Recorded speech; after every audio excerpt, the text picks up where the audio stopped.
तमाम जमात को या अली मदद। मौला अली मदद। आज हम एक बहुत ही खास वाकया बयान करने वाले हैं। जी, एक ऐसा वाकया जिससे ये बात बिल्कुल वाज़ेह हो जाती है कि हर इमाम में एक ही नूर है, और वो नूर इमाम अली अलैहिस्सलाम का है। बिल्कुल। लेकिन इससे पहले कि हम गहराई में जाएं, एक छोटी सी गुजारिश है। जी बराह करम, हमारे चारों चैनल्स को सब्सक्राइब कर लें, लिंक्स आपको डिस्क्रिप्शन में मिल जाएंगे और आपकी स्क्रीन पर भी नजर आ रहे होंगे। और हाँ, हमारा चौथा चैनल इस्माइली एसेंस खिदमत भी अब शुरू हो चुका है। जी, वहाँ हम वाज और गिनान का मवाद शेयर करेंगे। इसका लोगो भी आप स्क्रीन पर देख सकते हैं। और हमारा इस्माइली एसेंस तालीम चैनल तो है ही, जहाँ खूबसूरत तस्बीहात हैं जो आप सुबह या दिन में किसी भी वक्त सुन सकते हैं। तो चलिए अब अपने असल मौजू पर आते हैं। जी, हमारे पास जो तहरीर है वो 1960 में पाकिस्तान के शहर दादू में पेश आने वाले एक बज़ाहिर बहुत ही सादा से वाक़े के बारे में है। बज़ाहिर सादा, लेकिन इसकी तहों में एक बहुत गहरा रूहानी राज छुपा है। बिल्कुल। और आज हमारी कोशिश यही होगी कि इस वाक़े की परतों को खोलें और ये समझें कि कैसे एक लम्हा, एक जुमला और बर्फ के चंद टुकड़े एक पूरे अकीदे का मजहर बन गए। ये सिर्फ एक कहानी नहीं है ना? ये एक तरह से एक दरीचा है जिससे इमामत के तसव्वुर को देखा जा सकता है। बिल्कुल, एक नई रोशनी में। तो आइए इस मंजर को जरा जहन में लाते हैं। ठीक है।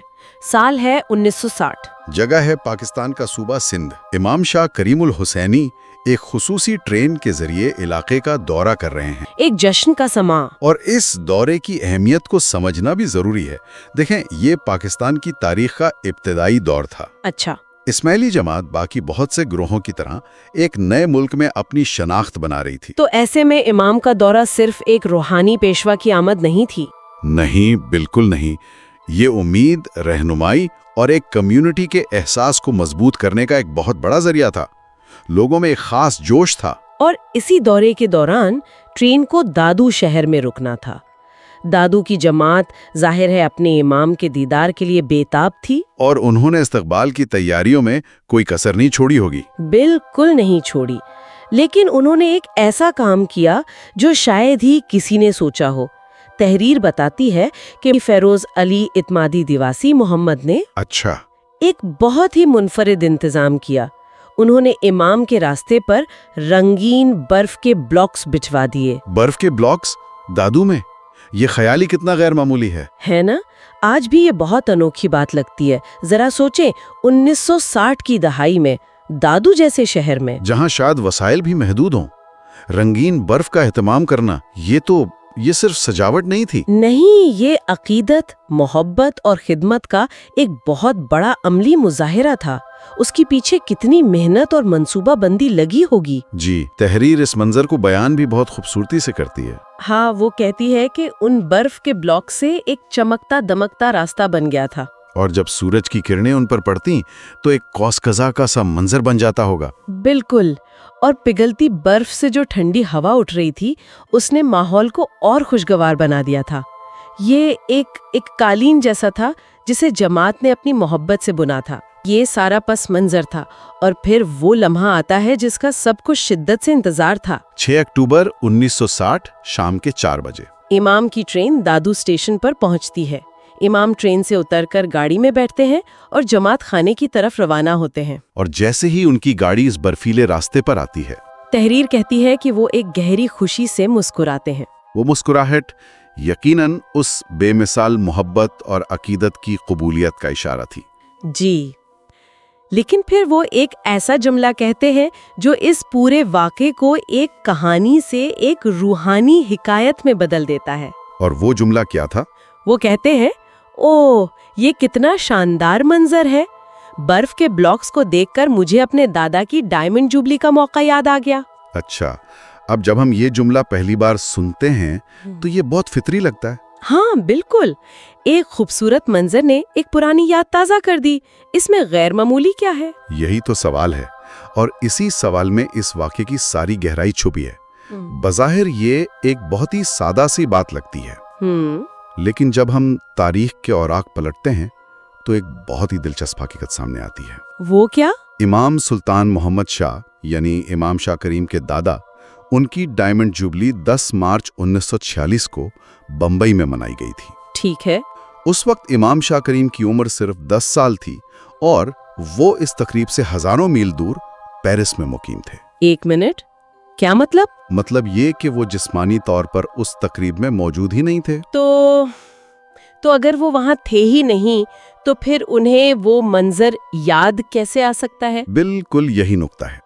याद तो उसी चीज की आती है जिसे इंसान ने खुद देखा हो या महसूस किया हो। हाँ, हो सकता है उन्होंने उसकी तस्वीर देखी हो या कहानियां सुनी हो और कहा हो कि ये मुझे उस वाक़ये की याद दिलाता है। आपका नुक्ता दुरुस्त है और आम हालात में हम शायद यही नतीजा निकालते, लेकिन तहरीर जिस चीज पर जोर देती है वो इमाम के अल्फाज का इंतखाब है। अच्छा। उन्होंने ये नहीं कहा कि ये मुझे उस तकरीब की याद दिलाता है, उन्होंने कहा मुझे वो मौका याद आ गया। याद आ गया, ये तो एक जाती याददाश्त का बयान है। जी, और जब हमें ये पता चलता है कि जाती याददाश्त मुमकिन ही नहीं थी तो हमें मानना पड़ता है कि इस जुमले के माने कहीं ज्यादा गहरे हैं।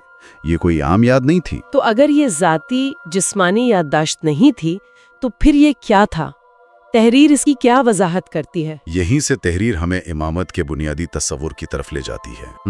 वो ये कहती है कि इस लम्हे दादू में इमाम शाह करीम के जरिए दरअसल इमाम सुल्तान मोहम्मद शाह का नूर बोल रहा था।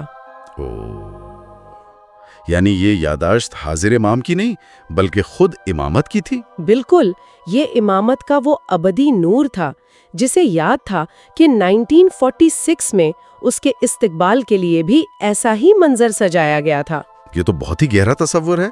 मतलब आप ये कह रही हैं कि इमाम का जिस्म या ज़ाहिरी वजूद अलग हो सकता है जी, लेकिन उनके अंदर जो रूहानी जौहर है जिसे नूर कहा जाता है वो एक ही है और हमेशा कायम रहता है। आपने बिल्कुल सही पकड़ा। इसका मतलब है जिस्मानी लिबास या ज़ाहिरी शक्ल। अच्छा। तहरीर कहती है कि जब वो नूर इमाम सुल्तान मोहम्मद शाह में था तब भी डायमंड जुबली के मौके पर बर्फ के ब्लॉक से ऐसा ही इस्तिकबाल हुआ था। और अब जब वही नूर इमाम शाह करीम के था तो दादू के मंजर ने उस पुरानी याद को ताज़ा कर दिया। बिल्कुल। तो ये याद फर्द की नहीं, नूर की थी। तो इसका मतलब ये हुआ कि दादू की जमात उस दिन सिर्फ अपने हाजिर इमाम शाह करीमुल हुसैनी का दीदार नहीं कर रही थी बल्कि वो इनके जरिए इमामत के पूरे तसलसल का मुशाहदा कर रही थी। वो एक ही लम्हे में माजी और हाल को जुड़ा हुआ देख रहे थे। जी, आपने बिल्कुल सही समझा।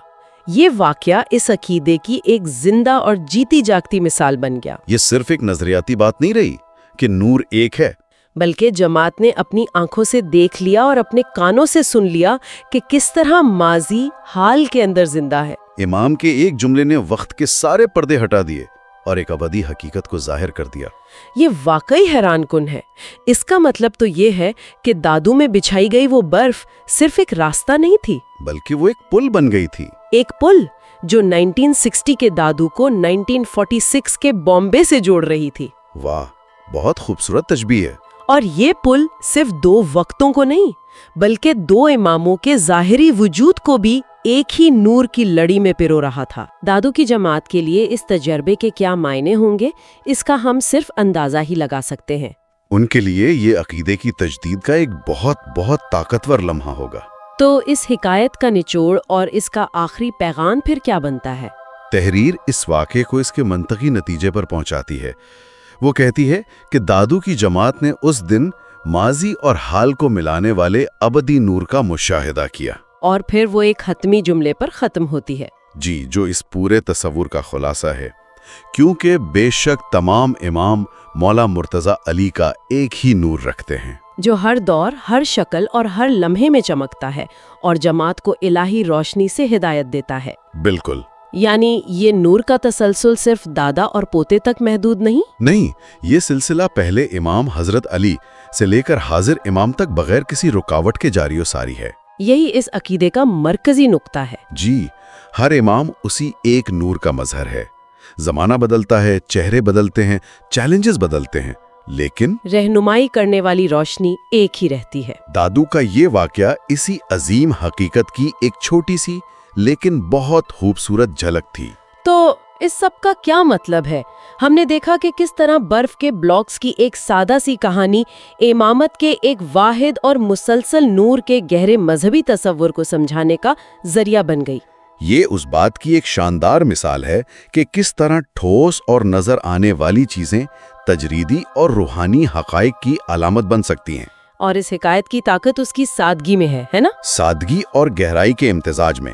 یہ ایک محسوس کیے جانے والے واقعے کو، یعنی سڑک پر بچھی برف، ایک غیر محسوس نظریے کو، یعنی ابدی نور سے جوڑتی ہے۔